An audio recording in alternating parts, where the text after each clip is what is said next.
Hi friends, it's Gwen. Welcome back to my channel. Today I'm going to share with you some of my favorite books, the best books that I have read so far this year.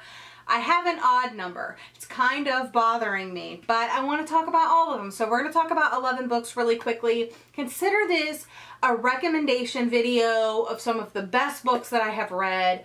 I don't know if they're all 5 stars, but I think they're all 4 or 5 stars. So definitely consider these recommendations of if you like these type of books, because I really enjoyed them. They'll probably, some of them, make my top books of the year because some of them are just like such a standout. And it's kind of interesting because 4 of these books are books that I have read this month. So you'll be hearing about these books again, I am sure. I'm going to go in the order that I read them. I didn't know any other way to talk about them, so let's go ahead and jump right in. The first book is One Day in December by Josie Silver. This is one of the first books I read in the stack, so I don't really remember when I read it, but it is part of the Reese's book club, and I really liked this story. It's about a woman that sees a guy. She's on a double-decker bus, and she sees a guy at the bus stop, and she kind of has a connection with him, and then she never sees him again. And her best friend search for him for a couple of years, and then one day in December, he rolls up into the Christmas party with her best friend, and she's like, oh.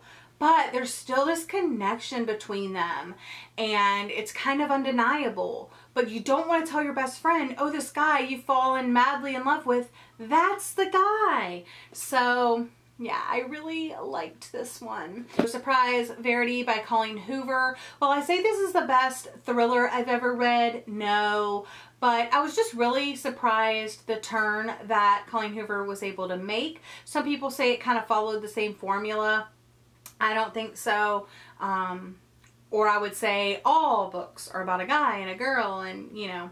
But yeah, I really liked this one, and it did some unexpected things. I had to have Jen Bennett on this list because I absolutely have adored every single book she has put out.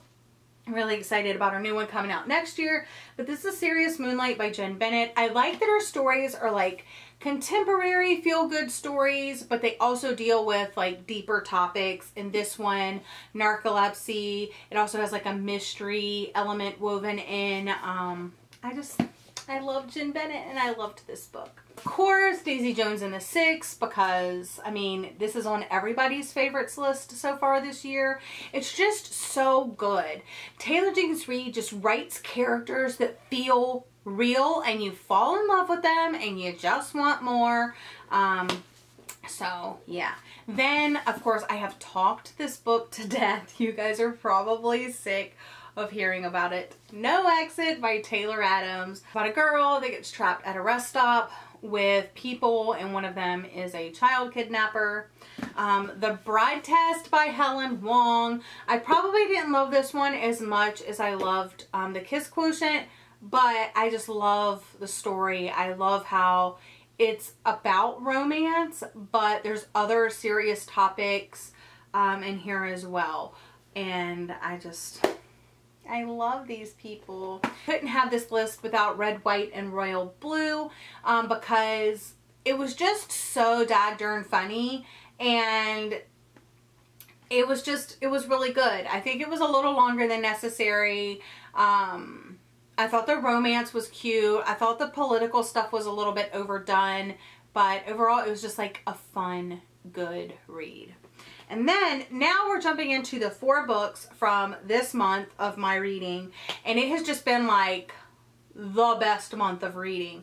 I haven't read much, but what I have read, I have absolutely loved. So, Josh and Hazel's Guide to Not Dating by Christina Lauren and The Honeymooners by Christina Lauren.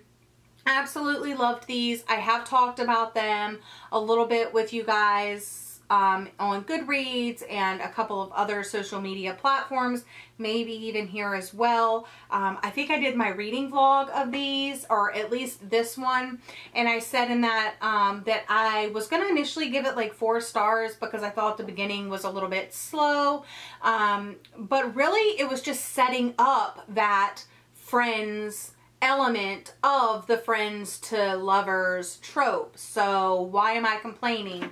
And I had the same idea with this one where it was enemies to lovers trope, and it was basically a little bit slower in the beginning because they were setting up that enemies part of the tropes. So why am I complaining? So both of these ended up with 5 stars. And then I read another Taylor Jenkins read. This is one from the backlist. This is After I Do. And guys, this book, I did a full reading vlog of this, and I just can't talk like enough good things about this book and about Taylor Jenkins Reid and her writing, and just I loved it. Lauren and Ryan and their marriage and the things that they deal with are so freaking relatable. And one of my subscribers recently said that she rereads this book. She's married like I am. I think her anniversary is August 6th and mine's August 8th, so it's kind of cool. But anyway, she says that she rereads it, and when her and her husband's relationship is really strong, that she just like hurts so much for Lauren and Ryan, and when the relationship is a little bit rocky or they're just like dealing with something, she reads it and she just like, it pushes her to make her want to make her relationship stronger and work on it harder. And it just that alone makes me want to cry because I love my husband so much, and I'm like ugly crying here on YouTube. Yay. But this book is just like so good. I mean, I think this is my favorite Taylor Jenkins Reid books. Like above One True Loves, above The Seven Husbands of Evelyn Hugo, above Daisy Jones and the Six. Like, this is just so, like, oh my god, you guys. Like, if you're married, you have to read this book. I want to already read it again. Oh, it's one of my favorites, you guys.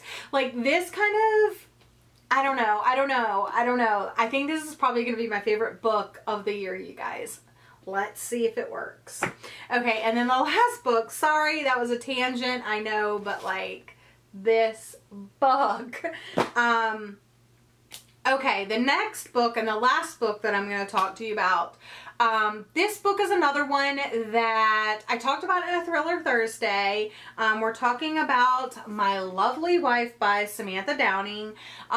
This one is another one that like starts off a little bit slower, but the beginning is so important to the end. You know, there's things from the beginning that they say that just like as the story progresses, like you see how important they were.